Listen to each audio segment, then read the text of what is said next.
this could be it. His final appearance at Staples Center. Pau Gasol was always near and dear to Laker fans' hearts, and he hasn't shut the door on a reunion either, saying this to ESPN. There is meaning and history there, I'm not going to lie. It would be very special, and now that my brother Marc is there, even more special. But I'm not in a position now to be very demanding. I don't have 10 offers on the table. Could you see Pau back in a Laker uniform, Mike Bresnahan? What a great story of redemption it would be, but I don't know if it's going to happen. I mean, he hasn't played in almost 2 years. He's 40 years old now. It was really great to cover him. One of my top 5 favorite people ever to interview, very professional with the media. So many great times with the Lakers. Their fortunes really did turn around in 2008 when he was acquired from Memphis. Got to 3 finals in a row. I'd love to see it happen. I just don't know if it will. He didn't play a lot when he was still playing. He's kind of getting towards the end of his career. It would be a nice symbolic thing, though, maybe later in the season. Well, first of all, congratulations to Pau and his wife on their lovely baby daughter. And Allie, I am so heavily biased here. Like Brez, I loved covering Pau. Just love Pau in general. So it's really hard for me to take that out of how would you like to have Pau Gasol on your roster? It's like, where do I sign? You know, so without even thinking about the basketball. And I'll leave that to, that's what Rob Pelinka is going to have to figure out. And I know there's some roster situations here without getting too much into it, but a hard cap, and do they want to carry a 15th player up until later in the season, like possibly around January? I don't know the answer to that for sure. But, yeah, I'm just laying my cards on the table. I'm super biased. If Pau comes back in any fashion, I'm here for it. You'll be the first guy to talk to him. So there's the one element of just Pau returning because we love Pau. But then there's the other element. Oh, yeah, his brother's here. How cool would that be to see the both of them on the roster together? Yeah, that would be Los Angeles. That would be amazing for sure. And it's just like there are a couple situations in the NBA, where like the Holiday brothers, Giannis playing with his brother Thanasis in Milwaukee. Like, I'm always here for that kind of stuff. I've got identical twins. Now, they aren't twins, but just the brother thing always hits me with a little soft spot too. So look at me, I'm just emotional today. I feel like I like that breast. Calm me down. Well, I mean, it would be an amazing story. I don't want to dry your tears for you, but definitely something really fun to think about if it did happen. And those two always just kind of missed each other throughout their careers.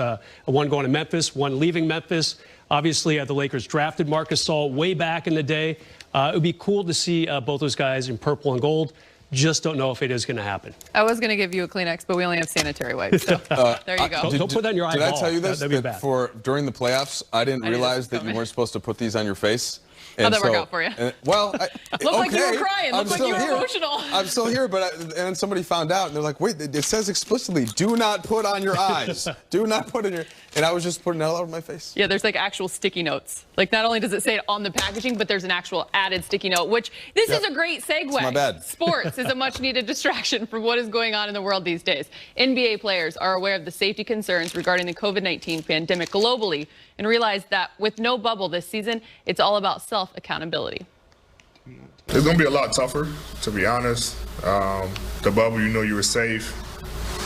Here, you just don't. I mean, the league has sent all these guidelines about not going to, bars and restaurants and clubs and all this stuff, so to try to make it safe for us. But we got to hold each other accountable. Each player got to hold another player accountable. And the player should hold himself accountable just for the simple fact that, you don't want to be able to, go into a season and go into a playoff series or whatever without a guy because of, he was careless about COVID. Now he's quarantined for 10 days. Now you're putting yourself and the team at risk, and you don't want to do that. It's going to be a lot of pressure because, we did get the memos, and one of the things that was on there where if your kid have games during this time, we can't attend it. That's going to be hard, for guys that like support their kids in the basketball and anything else that they do outside of their home. It's going to be hard trying to support them doing that, and then having a conversation with your wife about her friends. That's more stress. It's a lot, but I figured, since we're back working, I figured that the conversations and like the time that we hang around friends and stuff will be limited because of our job. I mean, we listen to the experts on what's going on with the climate, as far as COVID, and, keep your family in the mask when we leave the house or whatever case may be, and be cautious of where we travel to, be cautious who we're around. Right now you just try to do everything that you can to protect your family, and hopefully you can stay safe and stay healthy. Obviously that's the most important thing than anything. So that's what it's been all about. I mean, obviously, we are all hoping that the world gets back to normal at some point, so we can get back to kind of some normalcy, with our kids being back in school. Our kids miss being in school. They're sick and tired of doing these Zoom classes. They love being around their other classmates. They love, being in classrooms and having fun, and I understand that too. What's our feeling, guys, about the situation with the pandemic and trying to get through the season without any setbacks? Do we think there will be some? Well, Mike and I are both football fans, and we've seen obviously how bad it's been at the NCAA level, the NFL level, a bunch of cancellations, postponements by these games. It's going to happen in the NBA. It's foolish to think it's going to be as bulletproof as it was in the bubble, which was completely non-permeable, it turned out. It's not the case now. There's going to be traveling. There's going to be mostly empty arenas, which I think is good for now. But there will be shutdowns, individual teams, I would say, obviously some players as well. There will be postponements. You just have to be ready for it. Hopefully it'll be very limited. Football, were you talking about Wisconsin Northwestern, or was that a different? Yeah, just when I was getting over it. We have to have Mike on the show today. Yeah, I wasn't sure if that was who he was referring to, Ali.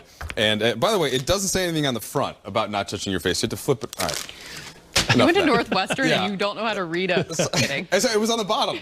All right. There were some typos on it. I will say that. But seriously, in terms of COVID, I think that you hit on it, Mike. Like when you're incorporating not just the players themselves, but all of the next degrees, right? Families and kids and parents, and even if everybody's being safe, it can still transmit much differently than it might have, or clearly it didn't in Orlando in the bubble. So I think that you have to absolutely do your absolute best. And the players, I hope and think, will do that for the most part.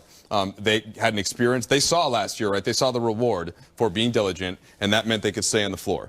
And to have LeBron and AD mentioning it so specifically, that's great. There are other franchises that have not had their leaders be that diligent about it and kind of send the wrong message to the rest of the team. So I think they're going to do their absolute best. If it happens, they have the people that can help deal with it. But, yeah, you have to be as diligent as possible. Absolutely. Well said. And do not put sanitary wipes on your face. No. Still to come, Tyler Hero gave high praise to management and his head coach.